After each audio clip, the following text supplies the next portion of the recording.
Midnight. The early morning hours before bird song, before light. Cool mists swirl and slide around the floor of the room, silently, silently damp and cool in the deep of night. And the evil that midnight knows, the evil that daylight has never seen, floats in through the window, slithers across the floorboards to her bed.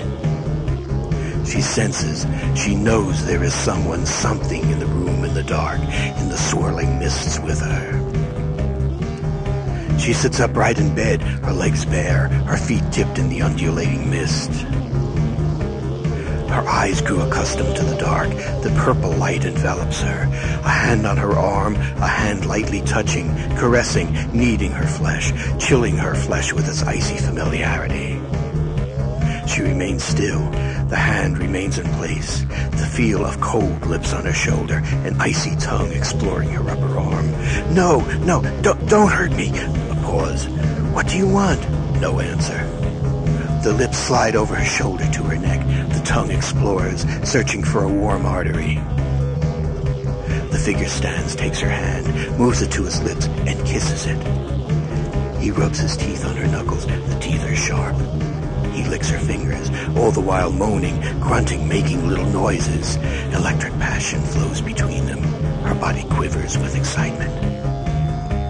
She utters a series of short screams. He climbs upon her body. She turns her face away from his mouth, baring her neck to him, and he opens his mouth. His teeth shine brightly in the dim light. She relaxes her body to him, and they are as one.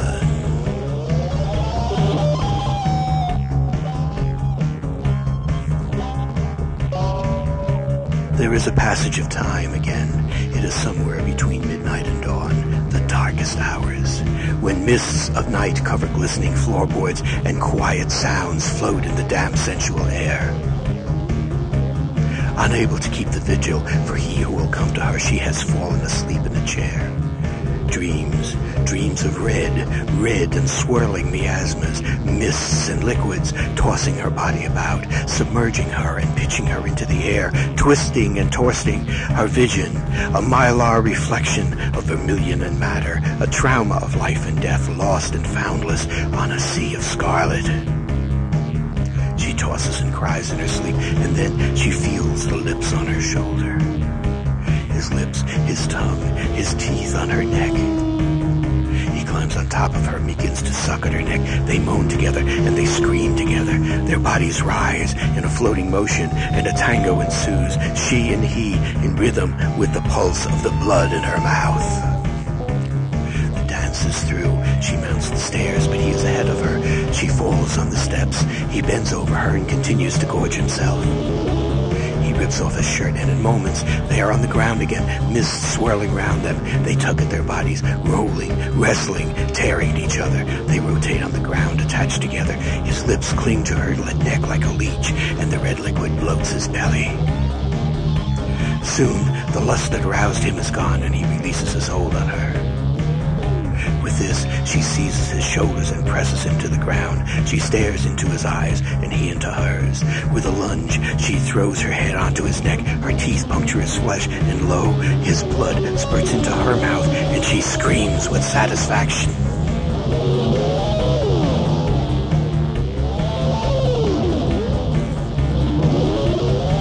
Again it is night. Through the midnight air he arrives.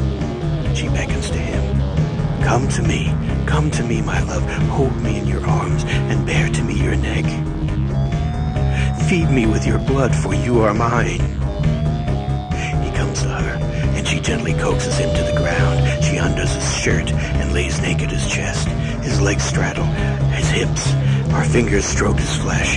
Her mouth slowly lowers to his neck, and he utters a pained gasp as she bites into his flesh and sucks his blood. His eyes are closed, his head averted. Without pausing, she reaches to the right of where their bodies lie and picks up an object. A large bladed knife glistens in her hand.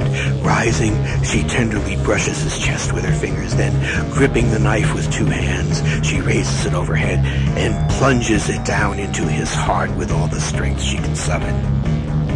His His body arches. The look of disbelief appears on his face. He turns his head to look at her, and their eyes meet for the last time. Why, he says. Why, he asks, struggling with the word. Why? Because I chose to, she replies. And because the power is now mine. His body falls limp and lifeless. And she smiles. And she smiles. And she smiles.